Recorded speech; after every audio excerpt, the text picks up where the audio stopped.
Hey guys, this is Skullgrin, and today's character spotlight will be the combiner MONSTRUCTOR. MONSTRUCTOR was the final combiner that was done in the G1 toy series. He was a monster pretender. He was consisted of the team members Icepick, Birdbrain, Bristleback, Scowl, Slog, and Wildfly.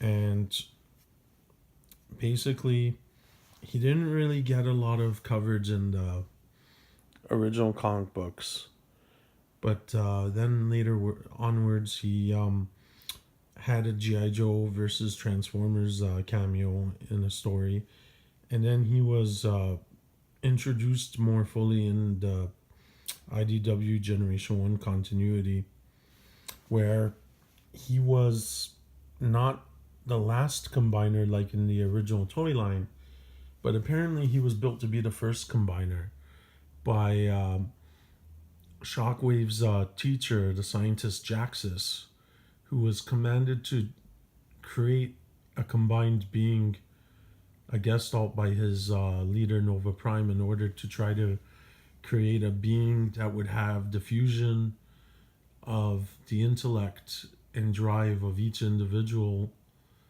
But the problem was that their minds were incompatible, and instead of creating a vastly superior intellect or a being of drive and focus, MONSTRUCTOR basically went insane and became a violent killing machine. And over the years, like, he's had different types of conceptual iterations. Like in the toy line, he's described as being capable of having a corrosive touch, which causes other transformers he touches to die. He has a solar fission cannon that absorbs energy from sunlight and somehow can block out the light in an area before he uses it, causing places to actually darken before he reaches that place and before he fires his cannon, which is kind of like a way of showing that he creates this dark, unpalpable dread, like an almost Lovecraftian destructive force. And in the Dreamwave comics, they added to this and they made him more mysterious. Like, he was still the fusion of six Transformers with monster pretender cells, but they added a spiritual quality or nature to him, like as if there was another dark force guiding MONSTRUCTOR and not just his insatiable desire to destroy, which was caused by how the six personalities had merged. Basically, MONSTRUCTOR was supposed to be more of a Lovecraftian type of dreadful elder being type of combiner, where in Dreamwave basically they just made him like a monster that just ceaselessly wanted to destroy the entire universe, with his only limitation being that when the six members would fall apart and decombine, he would be taken apart and not be able to continue his ceaseless desire to kill everything in his sight.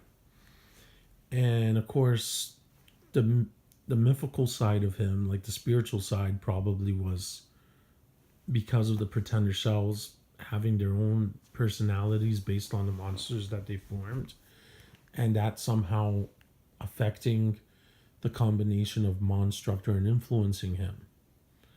And so Dreamwave had made him into a much more demonic, Lovecraftian being, where his insanity and desire to destroy and kill is caused by the merger of the six personalities, but also affected by whatever energy or source that the pretender cells have. In the IDW comics continuity, MONSTRUCTOR was not the last combiner like he was in the toy line or in the Dreamwave comic books, but the first combiner, being built as the prototype for Devastator. Basically, before the Decepticon uprising, and when Cybertron was ruled by Nova Prime and his inner circle, his chief scientist Jaxus was tasked to create a Cybertronian that would be a fusion of six individual minds, to be used as a being of increased intellect to sow the culture and refinement of Cybertron, but also to be used as a warrior for the purpose of conquest of other worlds in the future. But the combination did not work as planned.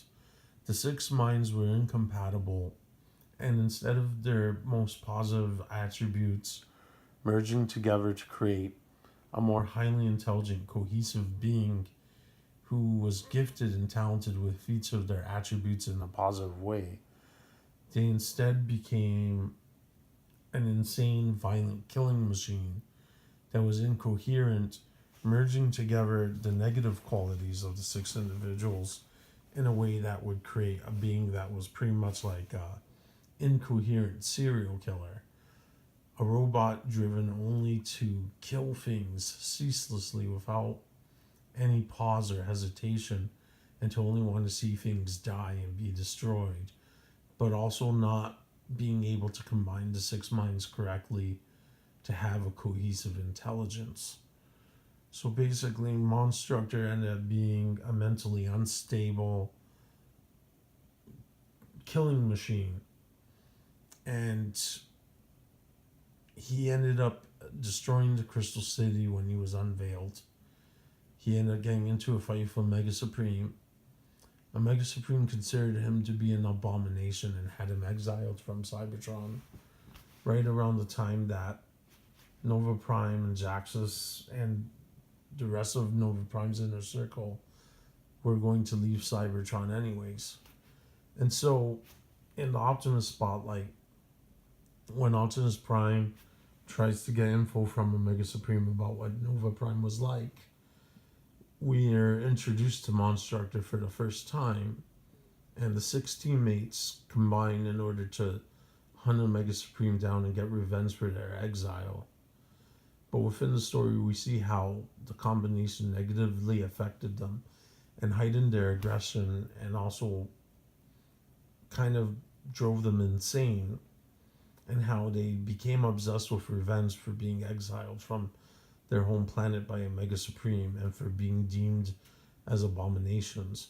So they attack Omega and try to kill him, and Optimus stops MONSTRUCTOR from killing Omega Supreme.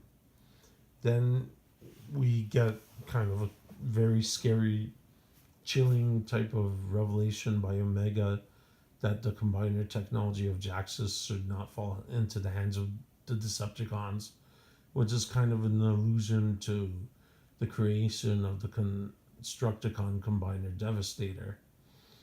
And afterward, we pretty much got a few more stories where MONSTRUCTOR was involved with Nova Prime and Jaxus, with the Dead Universe, and several other things, and pretty much that's all we end up seeing of MONSTRUCTOR throughout the story. And so that's it. That's all three versions of MONSTRUCTOR: Toyline, Dreamwave, and IDW.